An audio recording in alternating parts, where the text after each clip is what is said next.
नमस्कार। आपके अपने YouTube चैनल वासुदेवा एजुकेशन में हार्दिक स्वागत है। आज हम बात करने जा रहे हैं बीएससी सेमेस्टर सेकंड का मैथमेटिक्स का टॉपिक है आज नया अचर गुणांकों वाले रैखिक अवकल समीकरण। अचर गुणांकों वाले रैखिक अवकल समीकरण के बारे में बात कर रहे हैं। अचर गुणांकों वाले रैखिक अवकल समीकरण differential equation with constant coefficient.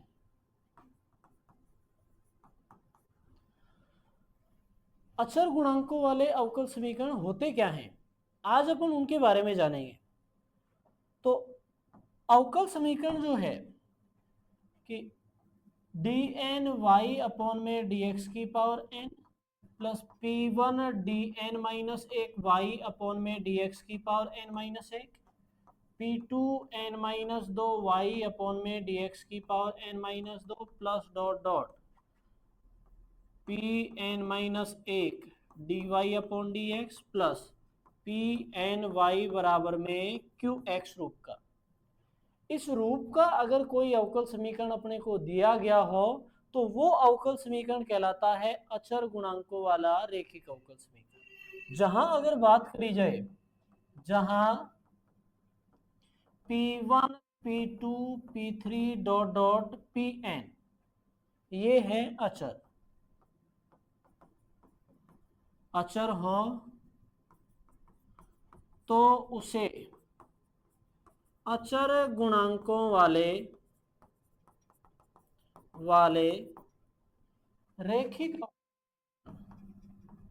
रैखिक अवकल समीकरण।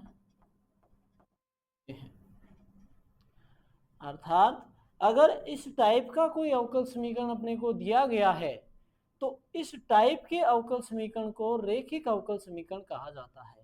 या कुल मिला के ये कह दें कि ये जो समीकरण है ये समीकरण है एन कोटि का रैखिक अवकल समीकरण, या ये कह दें एन का रैखिक अवकल समीकरण।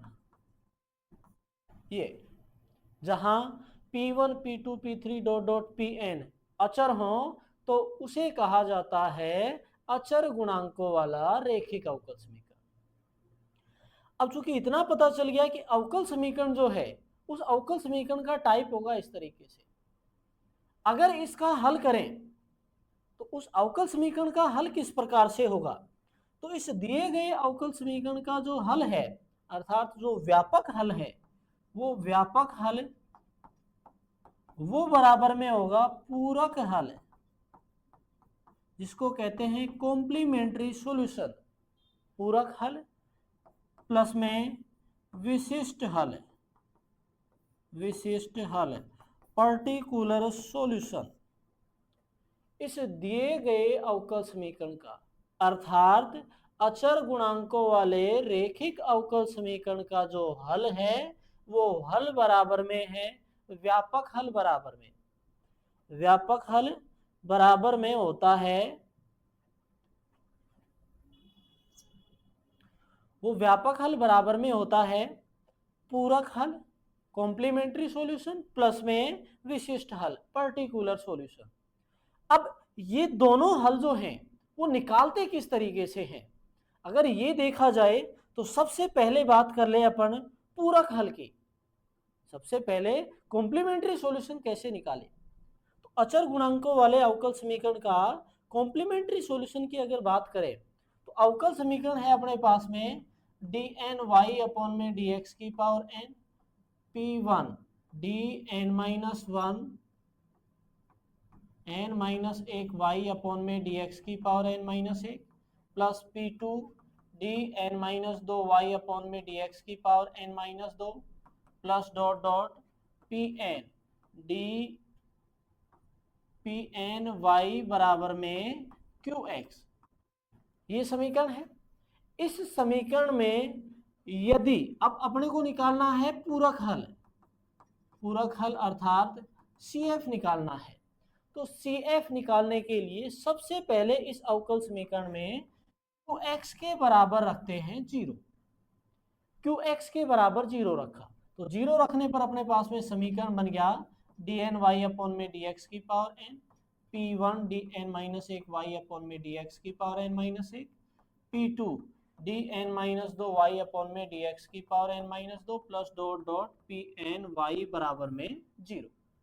0 रखने के बाद में ये रूप आ गया समीकरण का। अब इसमें चूंकि dn अपॉन में dx की पावर n के जगह अवकल संकारक रख दिया, अवकल संकारक डिफरेंशियल ऑपरेटर अपन ने रख दिया, डिफरेंशियल ऑपरेटर अपन ने रखा, d की पावर n अपॉन में dx की पावर n की जगह अवकल संकारक dn हो गया, d की पावर n माइनस 1 बटा dx की पावर n माइनस 1 की जगह अवकल संकारक ये मान हो गया। ऐसे ही d की पावर n माइनस 2 बटा dx की पावर n माइनस 2 की जगह अवकल संकारक dn माइनस 2 हो गया। ऐसे ही d अपॉन में dx की जगह अवकल संकारक d रख दिया। ये सारे अवकल संकारक उठा के और इस समीकरण में अगर रखें तो समीकरण अपने पास में बन गया d की power n y plus P1 d की power n minus 1 y plus P2 d की power n minus 2 y plus dot dot plus dot बराबर में 0।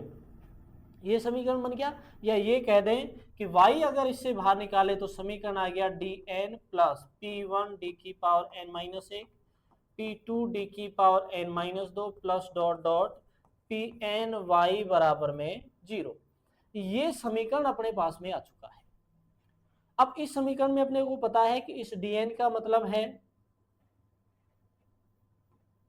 d की पावर n बटा dn माइनस dx की पावर n, ये रूप है, अर्थात ये अवकल समीकरण अपने पास में बन गया। इसका सहायक समीकरण, सहायक समीकरण, सहायक समीकरण एक्जुलरी, एक्जुलरी इक्वेशन, इसका जो एक्जुलरी इक्वेशन है AE वो अपने पास में, अगर इस अवकल समीकरण का सहायक समीकरण अपने को लिखना है अर्थात एक्जुलरी इक्वेशन लिखना है तो जहां जहां d है उस d की जगह अपन m लिख देंगे और y को हटा देंगे, अर्थात ये बन जाएगा m की power n plus P1 m की power n minus 1 plus P2 m की power n minus 2 plus dot dot Pn बराबर में 0। ये समीकरण अपने पास में बन गया, अर्थात ये कह सकते हैं कि ये एक बहुपद है, पॉलिनोमियल। ये क्या है, एक बहुपद प्राप्त हो गया। अब इस रूप का बहुपद अगर अपने पास में प्राप्त हो गया है तो इस बहुपद के अपन मूल निकाल लेंगे, इस बहुपद के मूल ज्ञात करते हैं। इस बहुपद के मूल के आधार पर सहायक अपने को ये जो व्यापक हल है, व्यापक हल अपने पास में जो पूरक है वो पूरक हल अपने पास में प्राप्त होगा। इस सहायक समीकरण के मूलों के आधार पर अपने को पूरक हल प्राप्त होगा और वो भी निम्न स्थितियां होंगी। पहली स्थिति केस फर्स्ट कि जब सहायक समीकरण के मूल वास्तविक तथा भिन्न भिन्न हो, अर्थात सहायक समीकरण के मूल वास्तविक हो और अलग अलग हो, तो उस स्थिति में पूरक हल क्या होगा, अर्थात जो m का मान है वो m का मान अपने पास में m1 m2 m3 m4 dot dot mn रूप में है।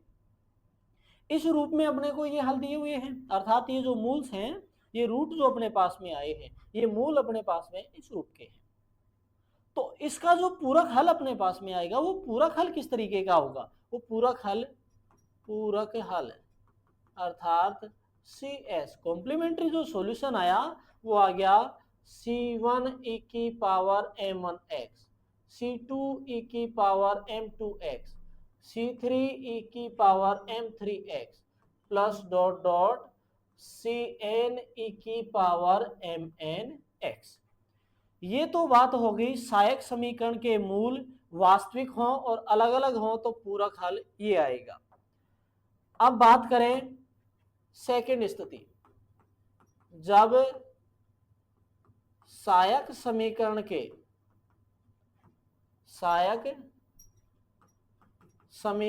के मूल वास्तविक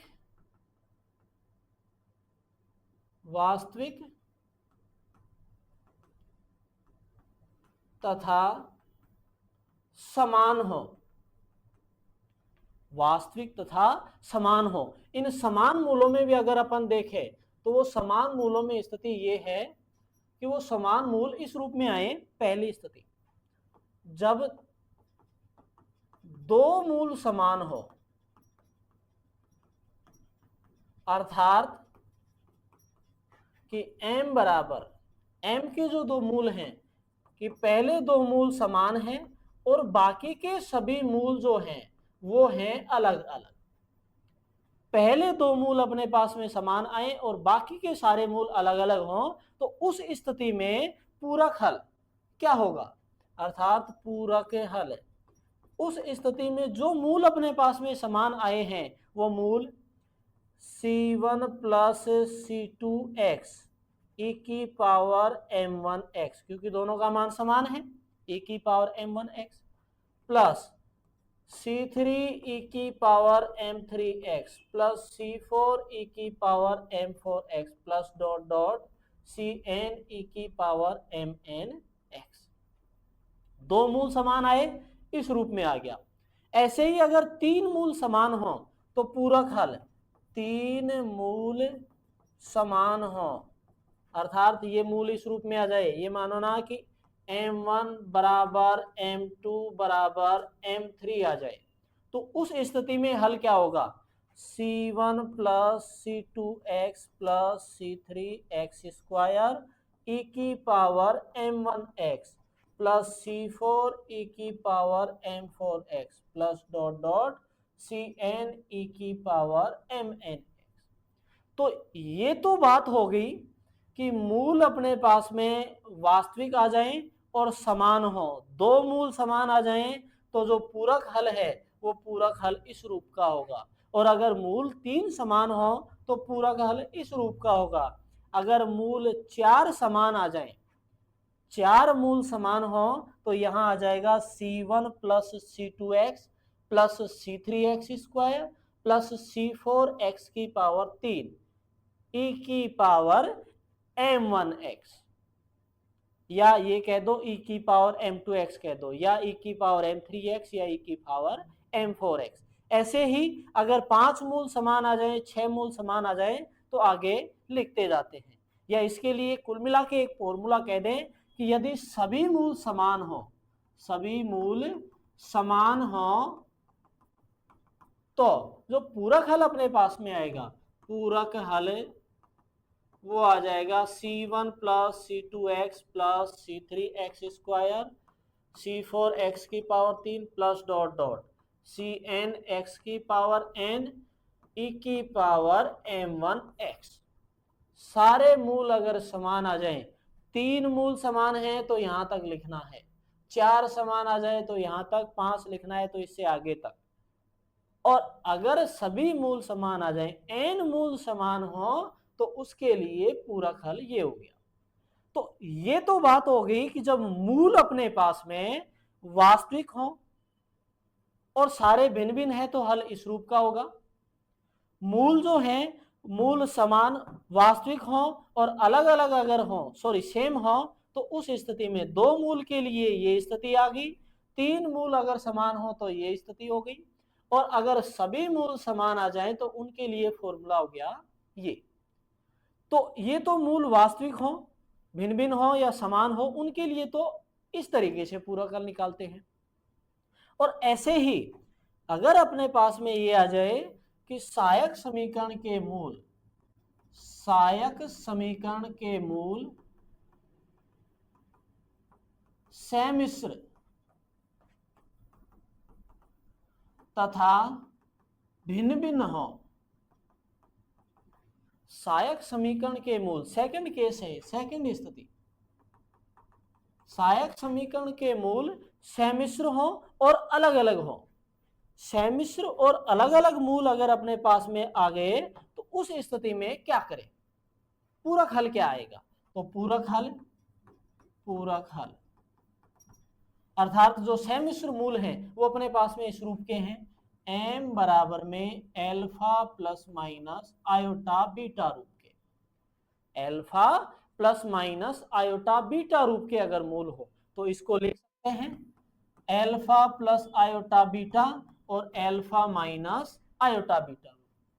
तो दो मूल हो गए, सहायक समीकरण के मूल समिश्र भी हैं और दोनों अलग अलग भी हैं। तो इस स्थिति के लिए जो पूरक हल है वो आ जाएगा अपने पास में CS। कॉम्प्लीमेंट्री जो सॉल्यूशन आया अपने पास में वो आ गया e की पावर अल्फा एक्स कोष्टक C1 cos beta x plus C2 sine beta x. ये तो हो गया इसके लिए, प्लस e की पावर एक्स, C2 तक कोएफिशिएंट यहां आ चुके हैं, अगला C3 कोस बीटा, बीटा का मान यहां माइनस है, minus X plus C4 sine minus beta X. अर्थात अगर हल लिखें तो ये आ गया e की पावर अल्फा एक्स 1 कोस beta x plus C2 sine beta x plus e की पावर अल्फा एक्स C3 कोस माइनस थीटा बराबर में होता है कोस थीटा, और ऐसे ही साइन माइनस थीटा देखें तो वो होता है माइनस साइन थीटा। तो यहां रखें cos beta X minus C beta, या इन दोनों से अगर देखा जाए तो इन दोनों से e की पावर अल्फा एक्स कॉमन है, e की पावर अल्फा एक्स कॉमन, अगर इसमें और इसमें अगर देखा जाए तो कोस बीटा एक्स कॉमन है, e की पावर अल्फा एक्स तो बाहर निकाल लिया। अब देखें इस पद में और इस पद में देखें तो कोस बीटा एक्स कॉमन, कोस बीटा एक्स कॉमन, यहां बच गया अपने पास में C1 प्लस C3, ऐसे ही प्लस इन से साइन बीटा एक्स कॉमन, यहां बचा अपने पास में C2 माइनस C4, या ये कहते हैं कि e की power alpha x a cos beta x plus b sine beta x, जहां a बराबर तो आ गया C1 प्लस C2 और b बराबर C1 प्लस C3 और b बराबर है C2 माइनस C4। तो जब सहायक समीकरण के मूल अपने पास में समिश्र हो और अलग अलग आ जाएं तो उस स्थिति में जो पूरक हल है वो पूरक हल आएगा इस रूप का। तो अब अपने को अगर ये दे दे कि सहायक समीकरण के मूल alpha plus minus iota beta रूप के अगर हैं तो उनका पूरक हल क्या होगा, तो e की पावर अल्फा एक्स कोष्टक a cos beta x plus b sine beta x रूप का होगा। ये बात तो आ गई मूल समिश्र हो और भिन्न भिन्न हो, जैसे वास्तविक में अलग अलग और उसके लिए समान के लिए आई थी, वैसी स्थिति इसमें समिश्र मूल भिन्न भिन्न है उनके लिए तो ये स्थिति आ गई। अब अगर मूल अपने पास में समान आ जाएं तो उन समान मूलों की स्थिति के लिए अगर देखें तो मूल अपने पास में जो स्थिति बनेगी, सेकंड के थर्ड केस जो है वो है कि जब सहायक समीकरण के मूल समिश्र तथा समान हो, सहायक समीकरण के मूल समिश्र तथा समान हो तो उस स्थिति में अपने पास में जो मूल बनेंगे वो क्या होंगे, अर्थात हल जो आएंगे वो किस तरीके का आया, अर्थात मूल जो लिखे, मूल है अपने पास में m बराबर alpha plus minus iota beta, या ये कह दें कि alpha 1 plus minus iota beta 1 बराबर में alpha 2 plus minus iota beta. ये मूल्स अपने पास में समान है। ये मूल अगर अपने पास में समान हो गए तो इसके लिए अपन ने फॉर्मूला लिखा था कि जब सहायक समीकरण के मूल alpha plus minus iota beta हो तो इसके लिए जो पूरक हल है, इसके लिए पूरक हल अपने पास में आया था e की power x a cos sign beta x, ठीक है, इस रूप का आया था। अब अगर इसी फॉर्मूले के आधार पर इन दोनों समान मूलों के लिए फॉर्मूला लिखना चाहें तो ये कह सकते हैं पूरक हल, अर्थात जो CS कॉम्प्लीमेंट्री जो सॉल्यूशन आया वो ये आ गया e की पावर एल्फा, भाई अपने पास में ये समान है, अपने पास में ये दोनों मान समान है, तो e की power alpha 1x C1 plus C2x cos beta x plus C3 plus C4x sign beta x। जब सहायक समीकरण के मूल समिश्र हो और समान हो तो उस स्थिति में अपने पास फॉर्मूला बना, अर्थात जो पूरक हल आया वो पूरक हल आ गया e की power alpha 1x C1 plus C2x cos beta x C3 plus C4x sign beta x। ये तो दो मूलों के लिए है। ऐसे ही अगर तीन मूल समान आ जाएं तो उनके लिए फॉर्मूला हो गया e की power alpha x C1 plus C2x plus C3x square cos beta x plus C4 plus C5x plus C6x square sine beta x। इस रूप का फॉर्मूला बन गया तीन मूलों के लिए। ऐसे ही चार मूल अगर समान आ जाएं तो प्लस C4x की पावर 3, ऐसे ही पांच मूल समान आ जाएं तो C5x की पावर 4, इस रूप में लिख देंगे। तो आज के लिए इतना ही। नेक्स्ट वीडियो में अपन बात करेंगे कि जब कोई अवकल समीकरण अपने को दिया हुआ हो, अर्थात अचर गुणांकों वाला अवकल समीकरण दिया हुआ है, तो उसका पूरक हल कैसे निकालते हैं। तब तक के लिए वीडियो को लाइक करें, शेयर करें, चैनल को सब्सक्राइब करें और बेल आइकन जरूर प्रेस करें ताकि वीडियो से संबंधित महत्वपूर्ण अपडेट्स आप तक पहुंचती रहें। धन्यवाद।